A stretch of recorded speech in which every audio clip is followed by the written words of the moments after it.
Ashama akkam jirtu maamiloota kiyyaa bakka jirtanitti nageenya rabbii isiniif haa baay'atu. Ani nagaa kiyyaa rabbiin haa galatu. Sababii dalagaatiin wal qabate baay'ee walirraa fagaannee jirra. Egaa biyya ormaa ormumaan ulfaata. Achuma keessatti immoo nagaa ta'u waan maraa caalaa siniin jedhaa. Akkam jirtu sin nagumaami ani nagaadha waaqayyo naa galatu. Yuutuubii koo sabskiraayibii laayikii sheerii naa gochuun dagatiinaa. Walaa jajjabeessinuu yoo nuti waliif dhaabanne yoo nuti wal jajjabeessine malee ormi dhufee nuun jajjabeessuun siniin jedha. Viidiyoo sirriitti argaa jirtu waan ilmi nama hojjetu laala. Akkanatti ani humnan qaba naangoon qaba jedhee yoo qabeenya qabaatan hiyyeessi akkanatti dararama jechuudha biyya Itoophiyaa keessatti. Uummanni keenya sin rakkate dhugaa rabbi inni humna isaatiin dalagatee bulu akkanatti reebama. Akkanatti dha ulaalaa ilkaan keessa. Hiyyeessama kun humna isaatiin laffa'ee jiraachaa jira. Bishaan kadhatan malee waan na godhan takka hin qaban jechuudha nama akka harreetti reebabaa jiran kun. Keessumaa mucaan dargaggeessi kun garmalee reebaa jira. Isaatirraa aarii qaban itti fakkaata. Namni yoo bishaan kadhate hagas mara nama reebsisa ilaala akkanatti reebu. Kalee isaafaa keessa dhahaa, onnee isaafaa keessa dhahaa. Ilkaan saafarraa cabsuu hedaanatti fakkaata. Ilkaan saafaa keessa dhahaa. Inni immoo kadhata. Anis dhiiruma akka keetiin maalii yoo na dhiistee humna kootiin hojjedheen bulaa qaanseeraan hojjedhaa bishaanan kadhadhee malee maalan godheedha. Dhugaa rabbii ijoolleen keenya rakkatani biyyaa bahani biyya ormaa isaaniif hin ta'u daldaalaan isaan harkaa nyaata. Biyya keessatti humna isaaniitiin laffa'anii jiraachuuf inni irree qabu inni qabeenya qabu inni hidhata mootummaa qabu akkanatti irreeba jechuudha. Amma namni mucaan kun dhugaa rabbii dhukkuba wayiif saaxilama. Yookiin dhibee isaa yookiin onnee isaa waa ta'a yookiin kalee isaa waa ta'a. Bakka yookiin waanuma tokko maaliif galmalee reebameera jechuudha lamma garaa isaa qabatee. Baay'eedha bakka inni itaa booskiidhaan dhahaa. Bakka akkaataa isa namaaf hin galu baay'ee miidhamee mucichi. Bakka akka malee isaa reebaa hunda isaaniiyyuu garuu mucaa kana kan irra reebamu. Kun immoo maal godhee isa bishaan nuu kadhate malee jedha. Bakka jecha inni fayyadamu viidiyoo irratti agartu ganaa sin agarsiisa. Mee akkamiin jiraata gaa inni humna hin qabne, inni fira hin qabne, inni qabeenya hin qabne, humna isaatiin laffa'ee qaansiraa ganamaan qorraan bahee aduu hin jenne qorra hin jenne rooba jenne akkanatti laffa'ee jiraatu kun mee akkamittaa jiraatu? Inni qabeenya qabu, inni irree qabu akkanatti nama reeba namarra dhaabate. Bara akkasii keessa jirra jechuudha. Akkanatti xaarratanii itti rakkatanii gaafa dhufanii biyya arabaa kana gahan daldaalaan asitti birrii isaan nyaata. Isaan makarsa. Isaan garuu halkaniif guyyaa akkanatti fidaniitu dhugaa rabbii baay'ee namatti ulfaata akkanatti dha onnee isaa keessa. Ilmi dhiira akkasatti akkas garaa jabaata jechuudha dhugaa baay'ee ulfaata. Ilaaluufan dadhabin dhugaa rabbii ilaaluun dadhabe. Gin namni nama hin beeku akkanatti yoo seerri argullee isa adaba. Egaa qabeenya qabaannaan maallaqa isaatiin ofirra dabarsa. Namni ammaa birrii biraan darbira akkanatti dhahee kuffisu. Ilmoo masaree godhee ilma dhiiraa wayi. Rakkoo akka jilbeeffachiisa malee jaallateen jilbeeffatu dhiirri dhugaa rabbii. Maal jennaan dhiiruma akka saaxila akkanatti dhawasee achi ilkaan keessa. Kanammoo akkanatti qabalu laalaa garaan na gubatee dhugaa rabbii. Aangoo qabaadhee aangoo kootti fayyadamu. Maal goona gaa inni bira dabarra. Ilmi dhiira akkasitti akkanatti akka kubbaa taphatti dhugaa rabbii jireenya akkas qaalee keessa inni humna isaatiin laffa'ee jiraata. Maanniitiin saniitiin mootiiti maanniitiin abiyyii kun uummata keessa jiraatti. Wanti gadheen daalachooftuun dafqa namaatiin jiraattu akkanatti nama reebdi irree baastee namarratti. Hidhata mootummaa yoo qabaatan akkanatti nama reebu maal aangoo gas fayyadamuun kun.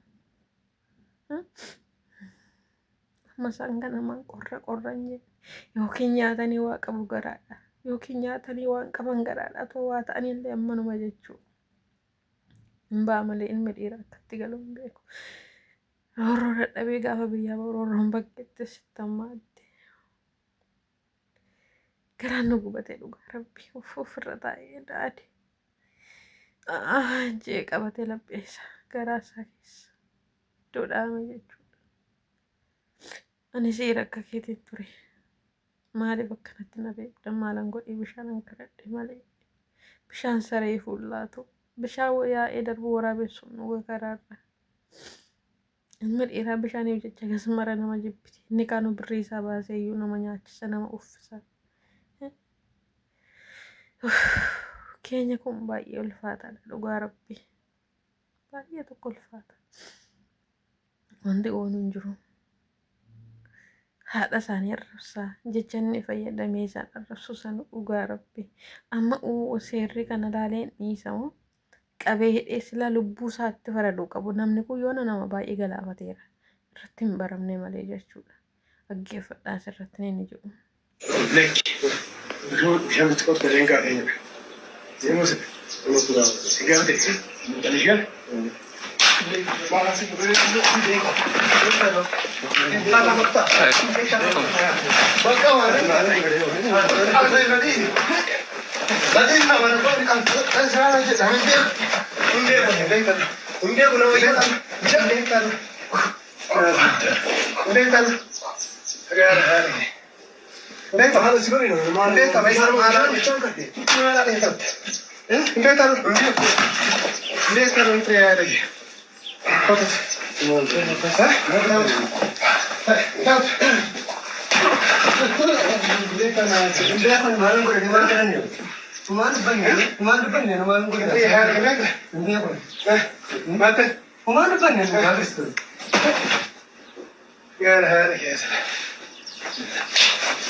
Anumnan qaba jedhee kun akkanatti itti fayyadama.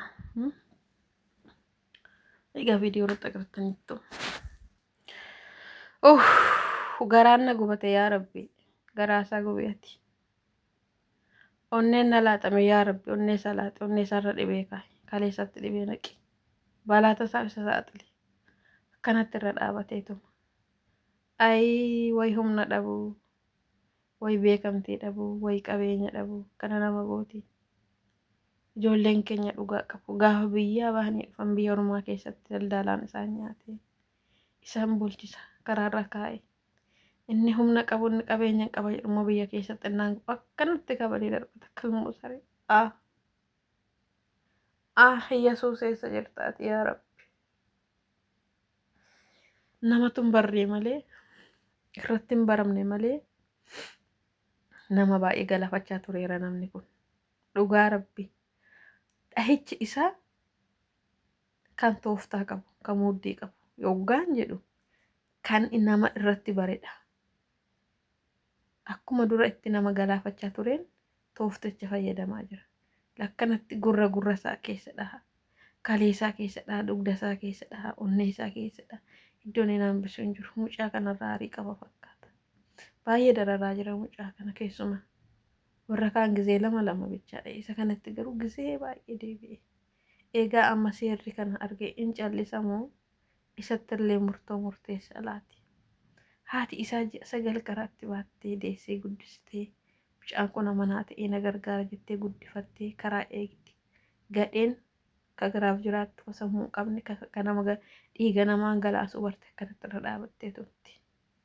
Waaqayyo maal jedha laati kana? Naanaa nyaatu garaasaa qabate. Garaasaa qabatee jedhe yaa Rabbi maal jettaati? Kan nutti ulfaate sitti ulfaatu. Ati farada abbaa firdee dhugaa kan dhugaan jabsine kan dhugaan jallisne murteen haqaa si bira ka jirutti farada yaa Rabbi. Yaa Rabbi ati hin dandeessa humna qabda aangoo qabda. Sii wanti dhibeen jiru. Ati farada yaa Rabbi.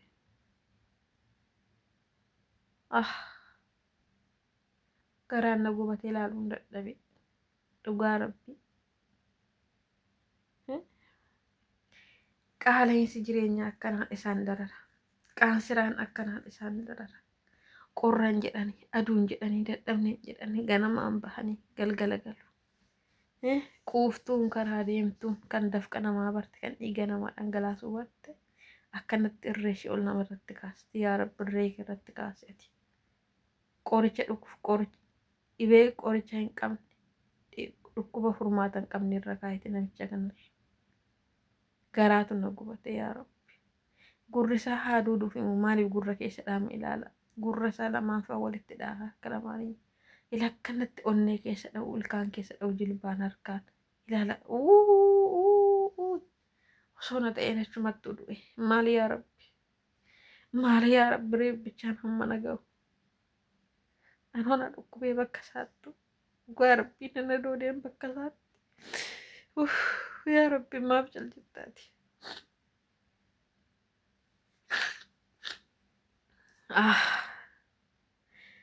Sareeyyuu buchu jedhanii jala buusu.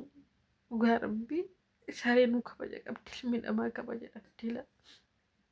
Niitiin isaa niitii mootiiti. Yoo bishaan gaafatamte bishaan kadhannee waamne. Niitii koo qeerra dhaabattee asii gadi waamtaa jedhee. Niitii isaan kun naamti haadha kuma maqaan ishee. Qo'ee ishee amma burgalaafata. Har'allee kanarratti harka kaasee ishumatti deebi'ee moo ishee ajjeesuuf ta'a. Dhugaan hiyyeessaan turan bulan leencitu hin jallatu. Yaa Rabbi irree kee irratti kaase ati. Garaatu nu gubate garaatu nu madaaye. Yaa Rabbi garaan nama daayee. Dhugaa Rabbi ilaaluun dadhabe. Harka dhiiga namaa dhangalaasuu bareeda. Harka lubbuu namaa baasuu bareeda. Kan akkanatti nama dha'u. Dhiirri garaa jabaatee dhiira akkanatti hin dha'u. Innis qaama qaba isa dhukkuba. Miira dhukkubbii argeen beeku. Akkanatti kan reebu. Yaa Rabbi kan humna qabu kan aangoo qabu isarratti kaasi. Balaa inni hin beekne lubbuu isaa dabarsi. Yaa Rabbi dhugaa jara kanaan dabsi. Dhugaan si biratti hin dabu. Hiyyeessaaf sooressatti addan baastu. Yaa Rabbi.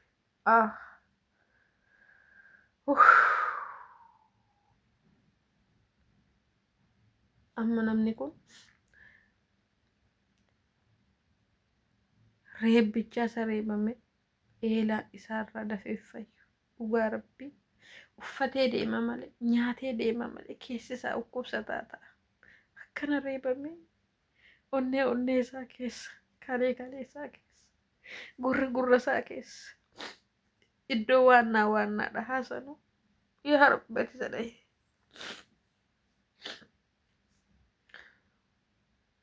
Maal balleessee namni kun wayina anis dhiira akka keetiin jedhe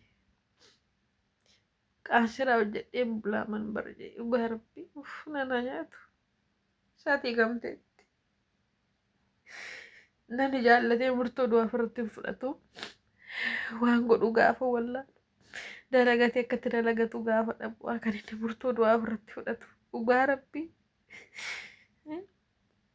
kanatti gadheen nama reeddi gadheen kaayyoo hin qabne gadheen jireenya namaa balleessutu kan limdii godhatte akkanatti jireenya namaa balleessiti. Innis dhiira akka keetiin ture hin barjee nanaa nyaatu.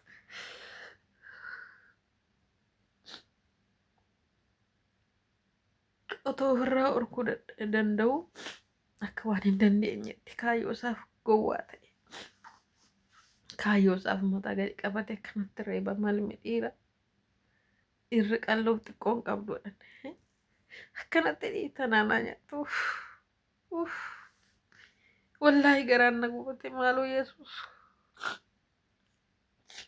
Dhugaa rabbii garaan na gubate.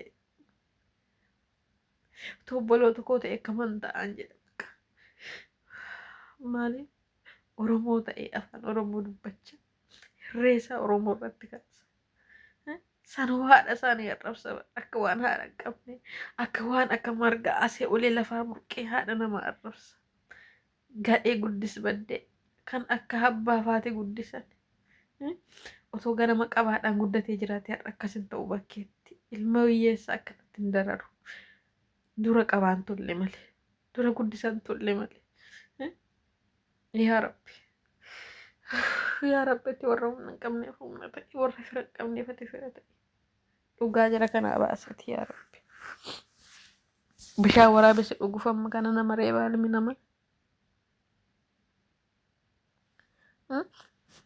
Laallibalaan yoo kadhatte laallibalaa ishee afaan hin beeyneef kennu. Minyaanuu kennu bishaan miti laallibalaaf.